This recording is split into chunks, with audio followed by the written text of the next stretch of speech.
All right. Hello, everyone, and welcome to Inside VirtX Life, where storytelling meets real conversations. I'm Mary Jane, and with me, I'm Nana, and together we're taking you deeper into the world of animation, storytelling, and everything we're building at Vertex. absolutely. And now, this is not just a show. Would like you to know that this is a community of passionate creators that we're building. People who aren't just interested in storytelling, but people who are also interested in developing their own products and seeing it from start to finish. Right, Nana? Exactly, absolutely. And last week was incredible. In spite of Mm. the internet hiccups, we were in conversation with our very own lead animator on Stay Dry, Fejiro, the assassin, as I like to call her. Fej does justice to characters, and her animation skills are just fire. Her work ethic is Mm-hmm. phenomenal, and if you've missed the episode, make sure to watch it using the link in the chat. Yeah, you can use the link in the chat, or you can find the conversation simply by going to, our live playlist on YouTube. On our channel, you find it there, Vertex TV. So before we delve into our conversation, I'd like you to please do us a favor. If you're watching us, perhaps you've watched us before, you've watched Stay Dry, any of the lives, any of our short videos, and something has been helpful or impactful to you, please subscribe. Your subscription means a lot to us as it helps, push our content out even better. And if you stay till the end of this conversation and something meaningful, hits you, which it would if you, I'm promising you, today's conversation between Nana and I is just going to be fire. So please stay, subscribe, like, and make sure to share to someone who you know is in the creative industry or perhaps a business owner who's just starting out. So, yes, having said that, house rules in place, share, like, subscribe. Let's delve right into it. Nana, you ready for me? And I'm ready. And also, if you're watching us live, just put in the chat where you're watching from. Just, drop a holler, say hi to us, and just let us know where you're watching from. All right. Yes, please. Okay, now, Nana, it's always good to have just you and I here. I would say always, even though that's happened just once. That once was, I think, very, very that once and more than once because there are just a lot of lights bursting forth. I think that you're just a genius in your thinking. I can see why you're able to lead the team at Stay Dry from or at Vertex from start to finish of Stay Dry. Thank you. And I just want us to take up this conversation. You're welcome.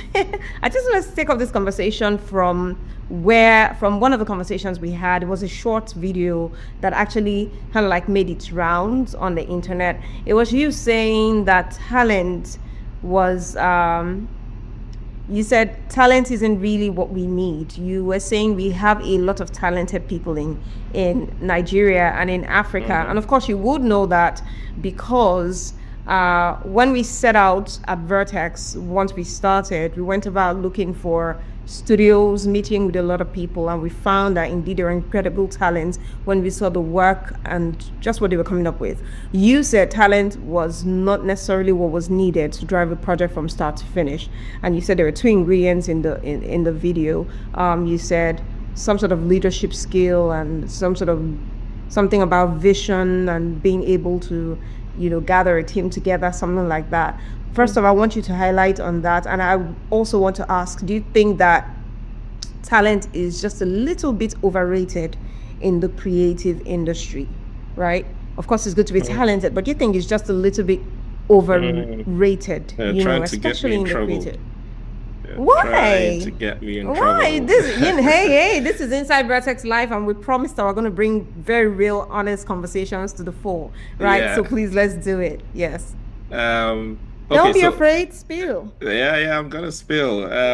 I don't think it's overrated. I think talent always has this thing about it that just once you're able to experience it, it's very rich, it's so enriching. What tends to happen Mm, is that people don't get to experience it. So if you rely on talent alone, it becomes overrated. So if you rely on that alone and you expect that, you mm, don't need to put your work out there, then that's where it becomes overrated. But if people can then experience that talent, then there's no way it's overrated. It's actually just a beautiful thing. So I don't think it's overrated. I think how it's channeled is really vital. So talent alone Okay. is not enough. Yeah. Okay. Oh, talent alone is not enough No. when it's not channeled. So when by channel, what do you mean? How can it be channeled? Oh, that great question. What tends to happen is that we often create things and we expect people to just, find it, people to find what we've created or somehow get to Or experience find it us or find us, because we're talented. because we're talented. And there are a lot of talented people in the world. And the people that actually get to show forth their talent are the people who, make themselves visible enough. So there is just something about being brave enough to make sure that your talent is seen. And I think that's what tends to be lacking. We want to be validated by outsiders. We want people to tell us that we are talented. And then, we want people to find us and tell us we're talented, and that can help. But sometimes you have to be able to recognize that talent within yourself and make yourself more visible. Otherwise, no one Yeah. experiences it and it's just overrated. It becomes overrated when no one experiences it. I think what you're saying is Absolutely. quite phenomenal. I think that the world is gradually evolving. Of course, it's been evolving. The world just has its time when it evolves. And I'm saying this to say that there was a time when talent was sought out. It still is in a sense, but there was a time when, that was the thing. You go scouting for talent, you go Mm, to schools to look for the guys who are doing well. In a sense, I think that that's probably still done, maybe, but that was really, really, really the thing back then. You scout for models, you scout for talented individuals, go to shows, look for talented individuals. But now more than ever, with the advent of the internet and social media and all of that, you can just put your work out there. You can have a personal website now. Back in the day, it was just corporate entities that had websites. Now we have personal websites. Now, you can brand mm. yourself in a way and make yourself even more visible than ever before. So if in that sense, yes, I think that that's a very great answer to the question. That talent becomes overrated when your work is not visible, right? I Mm. mean, there are a lot of talented people in the world. So yes, and this brings me to the overglorification of passion. So being an actress and a filmmaker in Nollywood, I've done theater, and in fact, I started doing theater way back in school, and then of course professionally after school. And there are a lot of folks who will say, oh, we're doing this for the arts, we're doing this for the arts, and you find that there are a lot of creatives who highly skilled and passionate, very passionate creatives, and all that is driving them is their passion to create, and they keep creating, and they have no money. So, do you think that there is such a thing as the over glorification of passion over, the discipline of maybe acquiring skills that are outside of that, of the area of their passion? If you get what I mean. Mm. Um, I don't know if passion can be over glorified. I think it can be misdirected. I think it could be mischanneled. We love passion. Like, when we were hiring for this for different roles on the team, that Yes, was that they was had one to of be the things. passionate. Yes, we just wanted people that were passionate. We always said that Absolutely. you may not know Absolutely. the tools, you may not have the skills, but as long as you're really passionate about something, you will find a way. That was one of our ethos for hiring. So I really believe in passionate people. I think passionate people have lots of energy to drive change, meaningful change. But that passion can be misdirected. It can be set in the wrong direction, and it can actually dissipate. You can lose a lot of passion just doing things that don't necessarily work out a lot of times. So I wouldn't really call it over glorification. I'll just call it a bit of unguided or misdirected passion. Misguided or misdirected passion. So when you say misdirected, or first off, let me Mm, build on what you said. Passion is absolutely important. Passion is like fuel. right? Mm, And sometimes, matter of fact, even if you have like the know-how to maybe scale your art, scale your work, or whatever it is, the truth is we always have what I like to call our night and day seasons, and the night season being when things are just not going according to plan. And I think that in those times, a lot of people quit, but for many people, your staying power will be your passion. What just keeps you going is absolutely. how passionate you are, right? So Yeah. passion can never ever be underestimated, and that's not the intention of the question. I think what I'm trying to ask, or where I'm even going to, and of course when we're hiring, passion was like a thing. We wanted to find out how passionate they were about what they were doing. But it wasn't just about the passion, if you remember. We wanted people who were very teachable, Hmm. because there were a lot of people who were passionate and arrogant about the talent and the skill and the passion that they had. And I have seen this firsthand. I've seen people say, for example, about actors or actresses. They're like, oh, look at that movie that they did. Oh, they just went to look for people that were famous. They went to look for people with the following, with the numbers. They went to look for someone who's pretty or this or that. And this person is not even talented. You hear things like that. Oh, that the people they use are not even quite talented. That go and look at this person and what they did in theater. And when you go look for that person, really, it's a big search. You're literally searching for that person. So in that sense, I'm like, they're like, that this person is very passionate about the craft. And you see this especially, maybe, I'm bringing it back to where my background is in theater. You see, especially in theater, a lot of passionate folks. And they just can't do much with that passion in terms of scaling it, right? So that's what the question is, that what do you think that we should be focusing on alongside with our passion, so that our projects or our art can be expressed in a way that is scalable, right? Mm. And also scalability, do you think is for everyone? Because there are some people who just want to maybe express their passion, and they probably don't want their works out there, for whatever reason. Mm. Yeah. Mm. I mean, yeah, I imagine there'll always be people who want to cater to just a select few. The work is not for everyone. There might be a bit of elitism, this is just for the 1%, or this is just for the people who understand.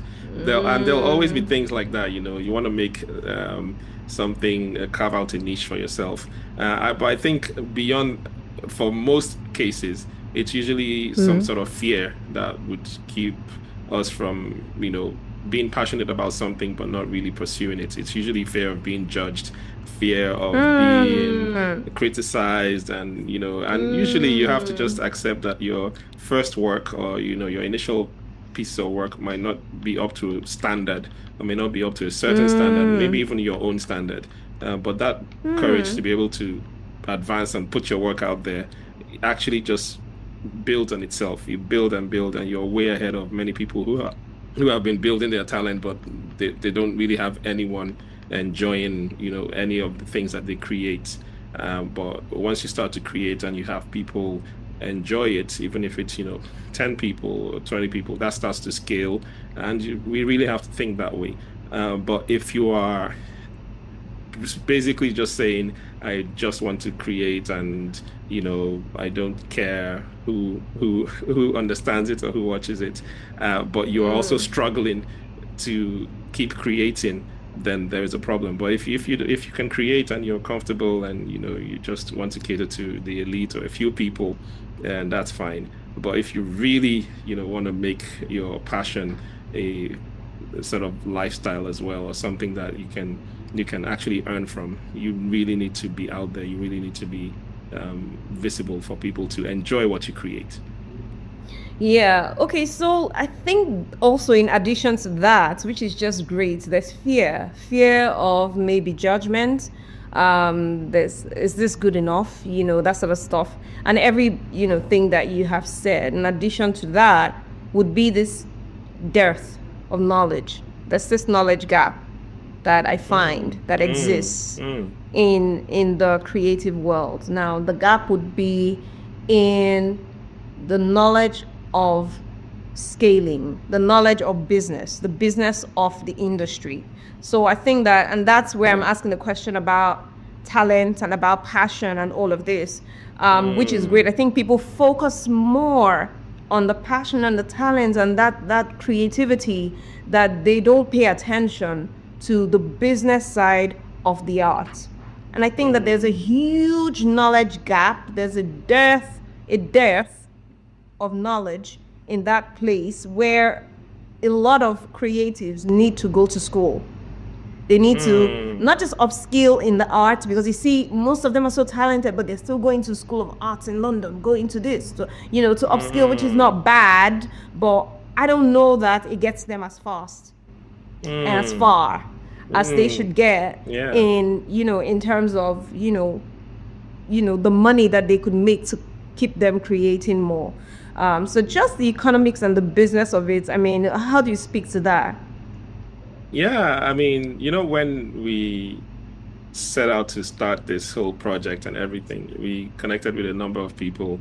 And initially, this was, meant to be sort of a way for knowledge sharing. We wanted to have this, Oh yeah, yes, this, it was I supposed to mean, be an event. It was supposed to be this event, knowledge sharing event, where we bring people from different sectors. Please go ahead. yes. Let me not still. I mean, absolutely. I mean, please go, you can go ahead and talk about that too, because of course you're a big part of the whole process. Yes, but it's something that's really dear to to my heart and to yours as well, in terms of being there's a lot of silos. There's a lot of people hoarding knowledge. There are a lot of people who know things. They know some of these. They have the ideas and the things that can shape an industry, but they use it for just themselves. And there's a and that is a big, big, big, limitation to how you can grow as a community or as a people, as a nation, as an industry. But we find that where there's a lot of openness and sharing knowledge, it could be about business, it could be about techniques. We really wanted to open up the technical side of things, how do people create things much faster, how are we able to make animation a lot more cost effective. And that's also part of the business. How do you raise money? How do you actually go around to people and say, we want to make a film and this is how much it's going to cost and this is how much it could potentially make back. And all that sort of knowledge is not out there.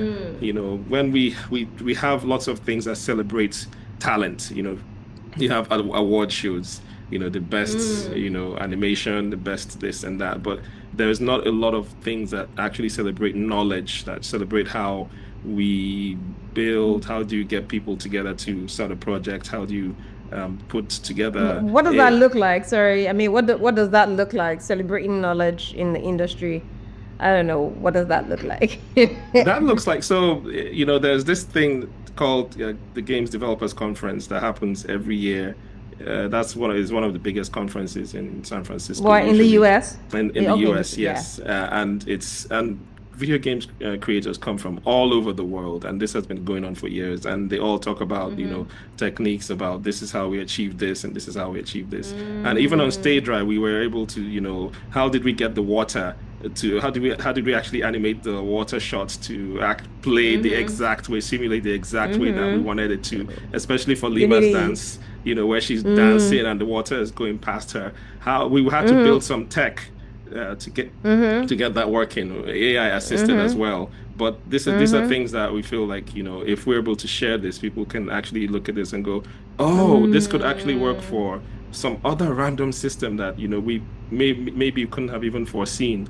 But that's what tends to happen at these sort of conferences where people share, they give postmortems and share knowledge about how they were able to achieve something unique or spectacular or even mundane. It could just be something like this is how we were able to make the character's eyes blue or something like that. Mm. But that sort of openness builds a lot of trust, it builds a lot of community, and that's how people start to advance a lot quicker than just staying in silos. So knowledge is a very, very vital part of this whole thing, and knowledge of business as well. There's sessions about business. How do you raise funds? Who are the people you reach Yeah. out to?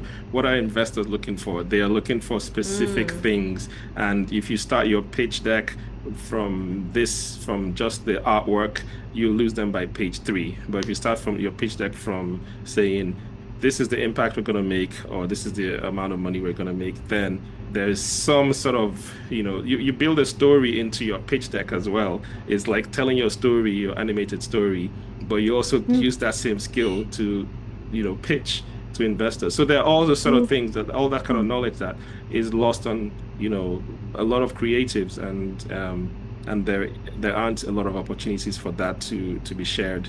There's a lot of opportunity for talent to be celebrated, which I think is a bit much and is heavily weighted on talent. And we need to start to actually look more around a more cohesive Oh, knowledge sharing wow. structure.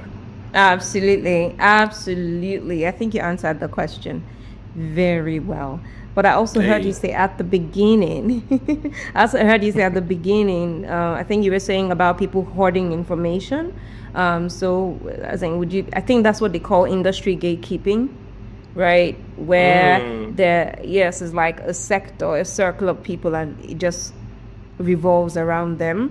Um, mm, I think there are few sides to this. Yes, there's industry gatekeeping, not just in the creative industry. I think that it's a thing, right? But maybe more here is seen. I mean, when I joined Nollywood, it was a thing where you'd see only a certain people, type of actors to be used by a certain type of producer or director, and it's always been like that. There's always that sort of thing.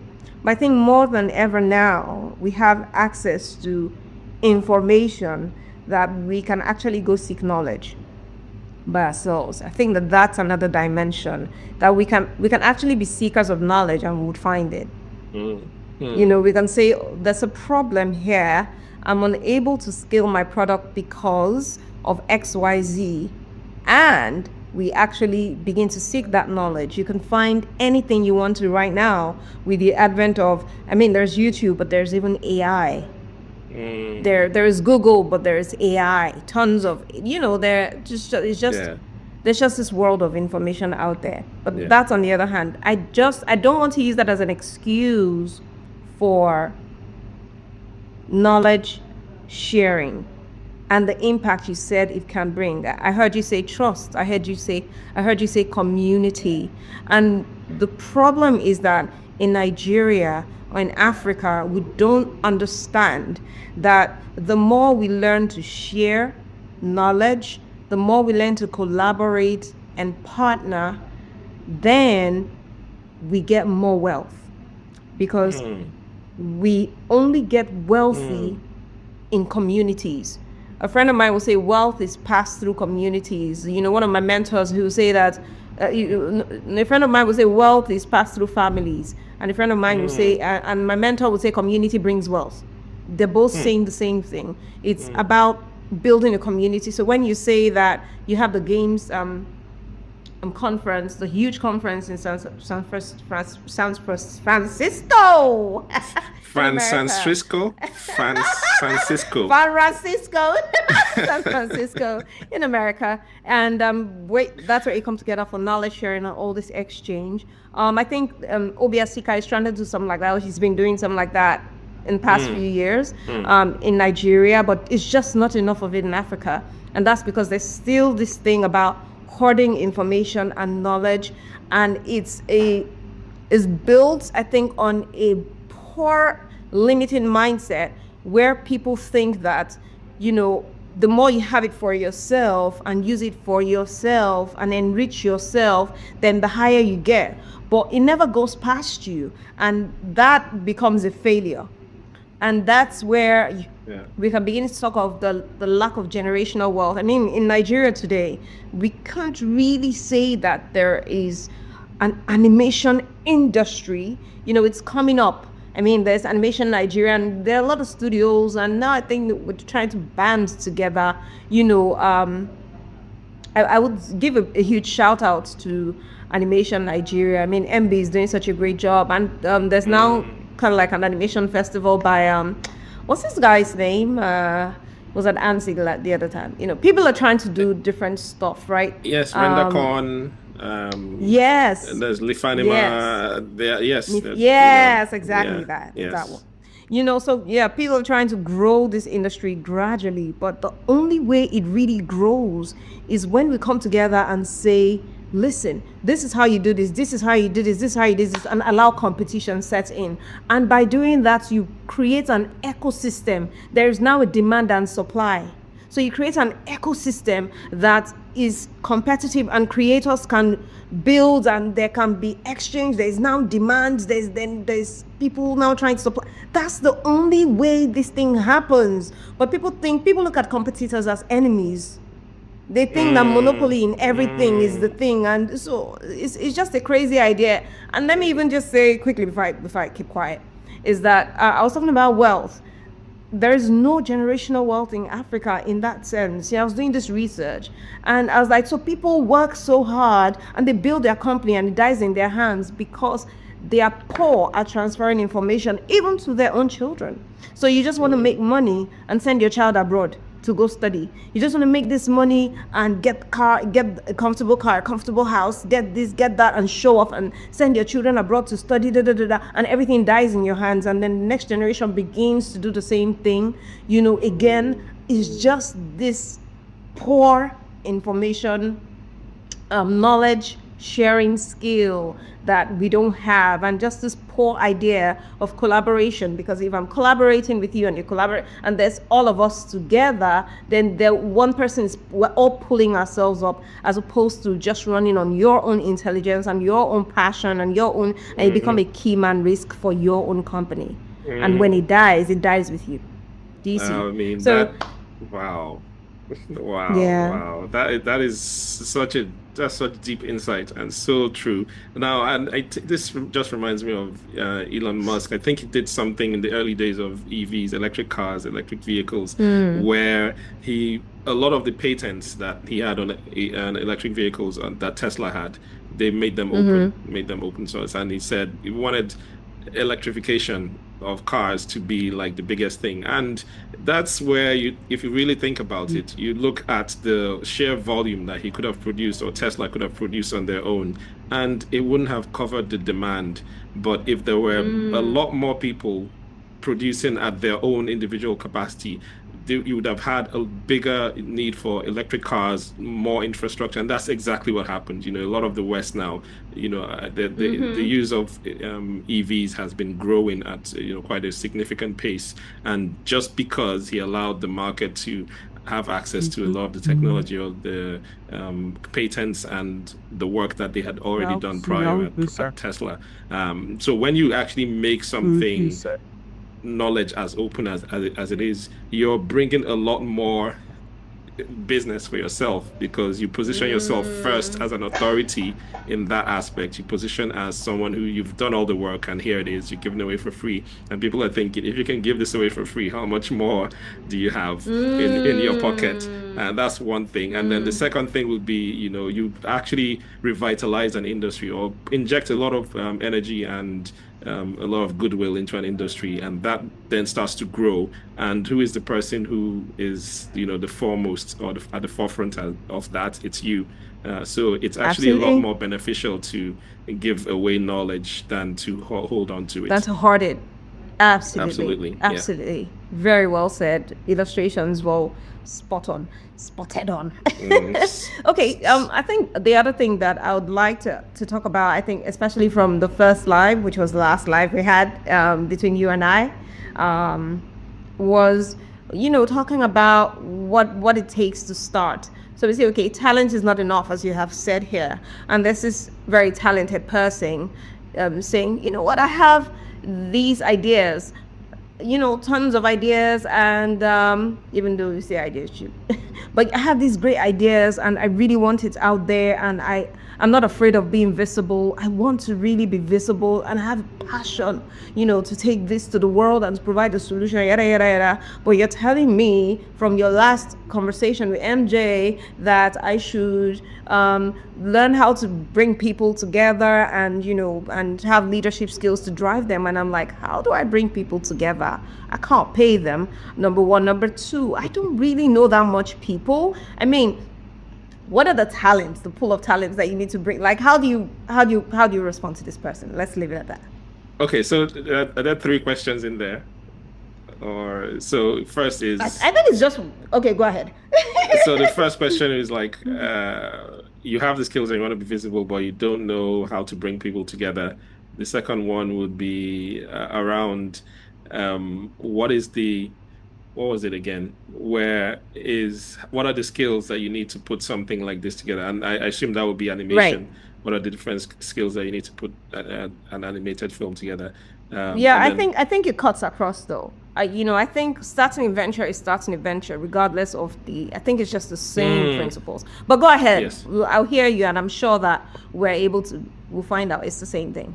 Yes, for anyone Yeah. who's saying, they don't know that many people or they don't know people in that can come on board to help, and people that have, complementary talents, I think that they're either just, people who don't know anybody at all, which is impossible because everyone knows somebody. I think that's quite impossible. And you just haven't been able to identify other people's strengths or other people's skills and things that could complement the things that or your own maybe weaknesses or perceived weaknesses. So it is absolutely essential, even though now there's the argument that, you can do a lot with AI, you don't need people in that sense. A lot of the skills that you still need, especially if you're maybe not conversant with AI or you're not conversant with storytelling or Yes. anything, can still be leveraged through other people who have gone that path or who know what they're doing. So if you have the skills as an animator, but you want to be more visible, then how do you get someone to say, set up your social media accounts, or how do you can you get someone to do things like that? And in terms of making an animated film, it's changing really rapidly. I think we'll probably talk about AI at some point. There's no conversation where AI doesn't get into. But the sort of different skill sets that you'd usually need to bring something like that together, you'd need, character designers and creators. You'd sometimes need storyboarders. We didn't really need storyboarders for ours. We didn't do any storyboarding. You'd also need animators, people who'd move the characters and bring them to life. I'm You sorry, Nana, to cut you there in. Like someone is saying, but I don't. Yes, I know people, but they're not in the same line of passion as myself. They're not animators. They're not character animators. They're not designers. Like, Yes, what are they? Are who are? How do I? they are accountants, lawyers, They're doctors. Yes, there's something. business There's people. something. Mechanical Yes. engineering. There's civil engineers. There's something else. Teachers or primary school teacher. Yes, and these Cobblers. are the people that you can reach out to and ask. You can ask a lawyer, how do I draft a deal? How do I protect my intellectual property? So you have a lawyer, that's easily something they can do. An accountant will tell you how you can set up your budgets. If you Oh, wanted to her do a name is pitch, people want to see your budgets and they'll want to actually know, is this realistic? An Rigidere. accountant could probably tell you that. So if you know people in other fields, if you know people who are doctors and you're making a film about health, or you Why is could that be making happy? a film about life or nutrition. There are always things. Your film doesn't have to isn't going to be about animation. Well, maybe there are films that people make that is strictly about how to make an animated film. Maybe, but your film would always cover other subjects as well. Or your animated story is going to cover other subjects. So you'd be really hard pressed to find a situation where you Yeah, can't this. make use of the skills or even the opinion or the input of any other person. Like you use the people around you as these are the people around you. These are the people that you have to reach out to first. And from those people, they open up connections to other people. When we started, Right, I right. reached out to you and asked you if you were interested. Yeah. Like, yeah, I know someone who's, who works at this animation 50-30. studio and they could probably give us an introduction. And that's how we actually started this whole thing. And we went and started talking to people. We even reached out to someone who wasn't in animation, one of our friends. We had a whole business development session, and they connected us. Through that, we started connecting to other people. So these things open Absolutely. up. You always start with the people around you, and just give it a go. And you actually start to expand your network, expand the kind of people that Absolutely. you can get It involved does with. open up. Yes, it Absolutely. does open up. It Yes. does open up. So if you're saying, in fact, this reminds me to 2020. And if you remember when we were writing the script for an animation that we wanted to start it, because that wanted to start back then, because we could have started it then. And I remember that it was this sort of conversation that held us back. It was you particularly saying, I don't know people, I don't know who can do this, I don't know who can do that, I don't know who can do Oh this. boy. Remember? But Yeah. that's the So, thing. Yeah, so a lot of growth if had happened. Yeah. yeah, so if you're saying that, that's actually true. If you're that kind of person that's saying that, I was there, I was that person who was just like, oh, I don't know what to Fabulous. do, crying and stuff. But yeah, we got this far. Yeah, yeah, Yeah. So exactly. So yeah. it's that self-belief, number one. Number two, I think Mm, getting knowledge is a very, very good thing. You need to begin to plug into the conferences that are out there in terms of, you know, starting getting a show started and launching it. In fact, there was one recently where they were talking about how to make your animation or visible, right? But you're saying, okay, you know what? That's for people who want it visible, but there's still writing workshops. There's still budgeting workshop, production coordination workshops. There's still things that you can actually look for. And like we said, there's AI. And I think that Nana, what he said is really, I think you kind of place a price. yeah. You Well, want to say you're something. also missing a chance to say, and there's us.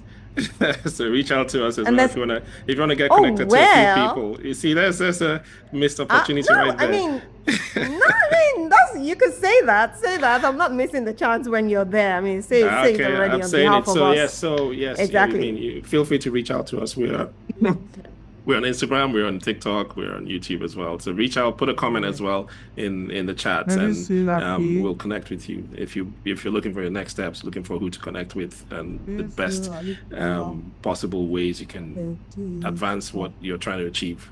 Feel free to reach out. And the other thing is that when you're reaching out, make sure that you're open because Nana, remember that we had a lot of studios that we uh, wanted to work Mm, with. We mm, went looking for them, interviewed them, saw where they were in their works. There was one we were trying to like make headway with. We had gone to Annecy with their. Imagine we went to a festival in France with their product, with their film, and we got surveys, data for them, all of this, but they were still not. We just couldn't make headway with them, and it's the same thing with a lot of people. You've got to be open-minded and flexible, and this idea of you wanting to have everything, you've got to be flexible also with your IP. Just be flexible. It's not mm. some people, you have works that you have written and those works are very dear to your heart. They'll live and die in your heart. Do you see? Mm. It came to you not for your sake. It came to you for the sake of the world, for the sake of people who want it. And you've got to be able to understand that the Mm. ideas that come to you are to be expressed in the world for the world, not for you. The returns will come back to you, most Yes, yes. So certainly. what? But yeah, you've got to express it first. So Mm, that openness to expressing it in whatever way the help comes for that expression to happen. It could be mm. an investor coming in to say, you know what, we want to put in this amount, but we want the IP, we want this, we want that, this is what you have, this is what we'll have. It could be some sort of unique arrangement. And we see a lot of people saying no, and those works never get published, they never get seen, but those people stay comfortable and say, they didn't want to be cheated. But there you were about to have an Mm. experience of your lifetime that will elevate you so that in the next thing that you produce, the same place you listen, your wellspring of inspiration, wherever it is that you got the idea to write that piece from or to make that storyboard or whatever idea it was from, there's more to come from there. And you just need to have that first experience as a launcher, that it opens up your eyes, opens up your mind. Now you're collaborating with some people, it gets you into some rooms, and then your next project can never be on that level again. Once you've superseded a level, you've gone past it. So that openness for expression, when you're coming to us, you also have to come with that. Otherwise, nothing flies. Nana, you're going to say.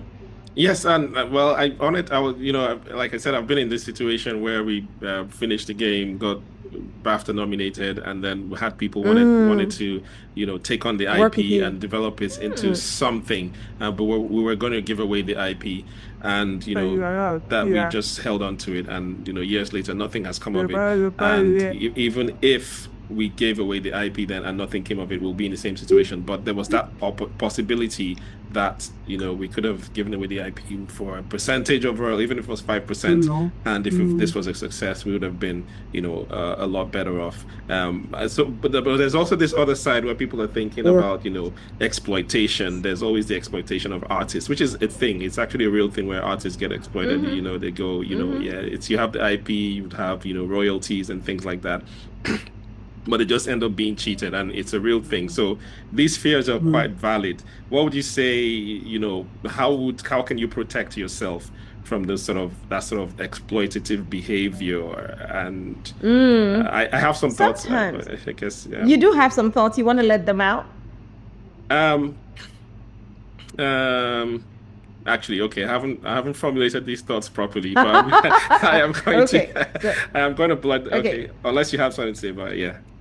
Yeah, I mean, sometimes when we're talking, then in my own opinions, then you find your answers, right?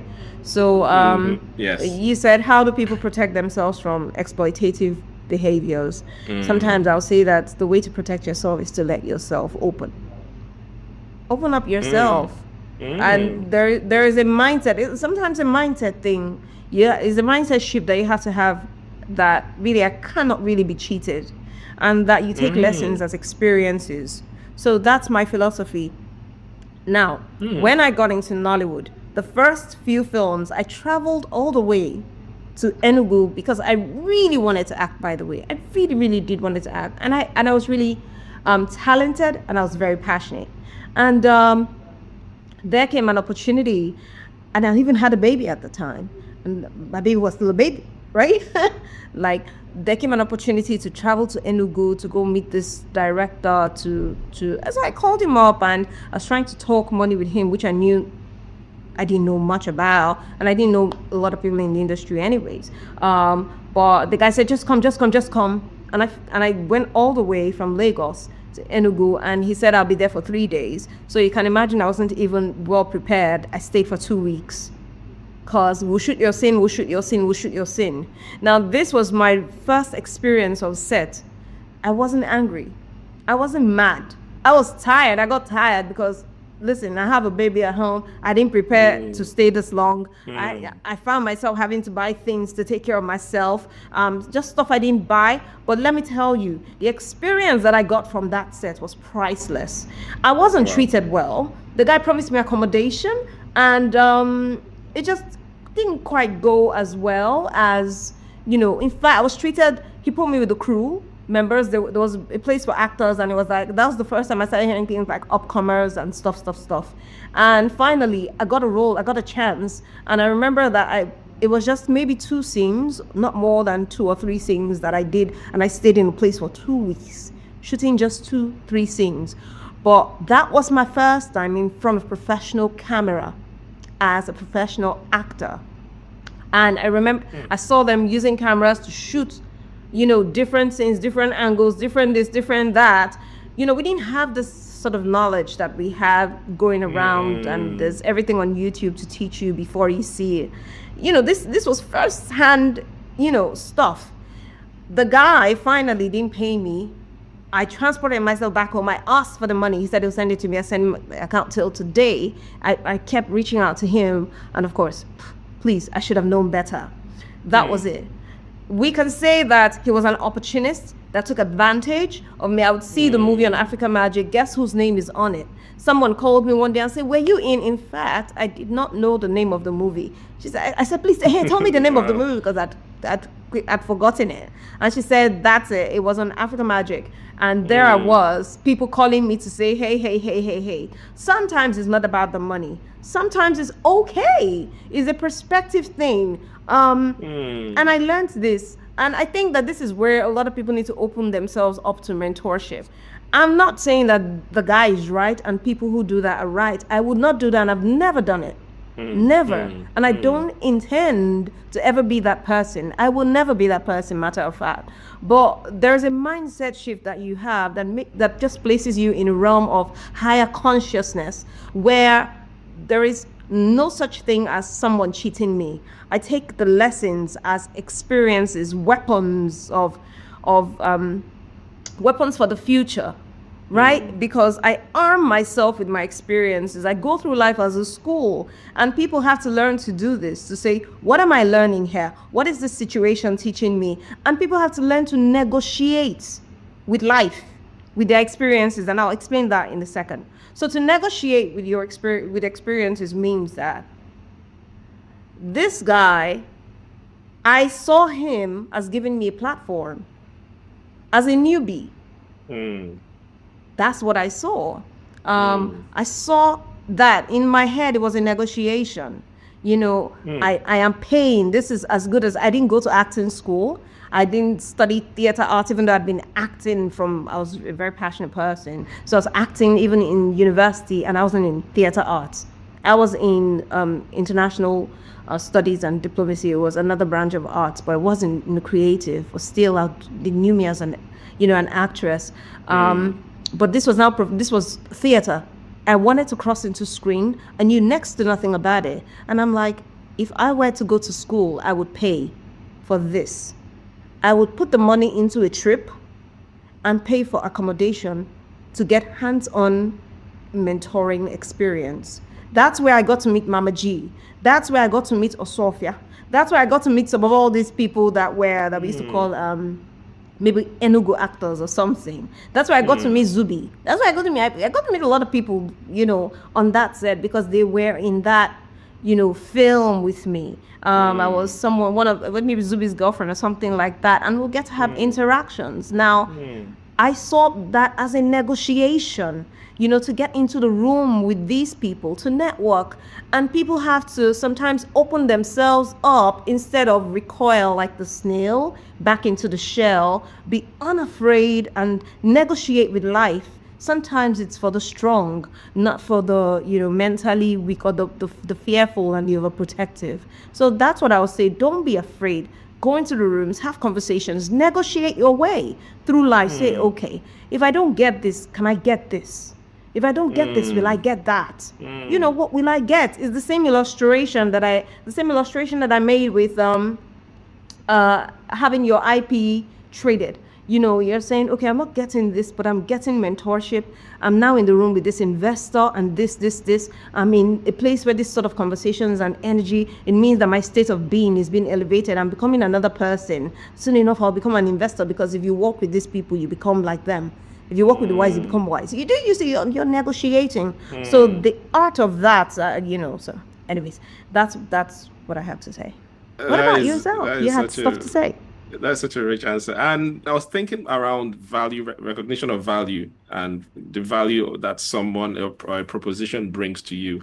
And so use that sort of also build on what you've said, which is, you clearly saw the value in being in a role, even though it wasn't about the money necessarily, and even though you didn't get paid, but there was that opportunity. It was valuable for you to be in the rooms with these other actors. It was valuable for you to be in a film and your very first film as well, and for your name to be in the credits, and for people to be able to see that and reach out. So when you're going into those negotiations, or when you have this sort of propositions from other people, or or this sort of collaboration, you have to be able to recognize the value that you provide and the value that the other party Mm, provides, and you should be able to mm, weigh that significantly, especially if you're a newbie and someone is coming in and telling you, well, we're going to fund this whole project and we are going to market it and all that, and this is going to be the what we'll get from it, and this is what you'll get from it.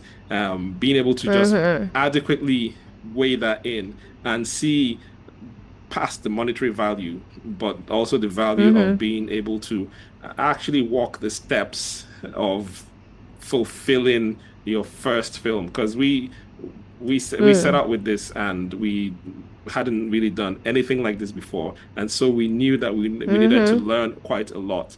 And so imagine mm, someone coming in and telling you, okay, I've been there before, this is what it is to do, and this is what it's going to cost you. It is mm, exchange of value, and you get there much quicker. You get to where you need to be much quicker. And it may not seem fair mm, because you're looking at it fair from a perspective of someone who's had that experience. And James Cameron got, 20 million for this film and that. I mean, you're not James Cameron yet. But he started from somewhere, Exactly, right? exactly, And he started from somewhere. So exactly. this is how you have to really look at it from a value, recognize the value that the other party or whatever partner is bringing to you. You really have to recognize it and Okay. recognize the value that you bring. So that's the way I put it. Yeah. Absolutely. I love it. I love how you put it as value recognition. Mm. All right. So, you know what? We have spoken for some time and let's take a quick break. When we come back, we'll be talking about AI, the ethics of AI, its importance, and is Oof. this something that we all really should be considering or not? So, from us at Inside VirtX Studios, we're saying a beautiful good night to you. Thank you for joining in. Remember to like, to share, to subscribe. Okay, please don't forget your subscription means a lot to us, and please leave us a comment. Your thoughts, observations, questions. We are willing to take your questions, read them out, and answer them live. And if you want a private conversation or you have questions for us privately, you want to keep it anonymous, please let us know. Also, we are willing to do that. Thank you very much. From us to you, it's a beautiful weekend. Bye bye.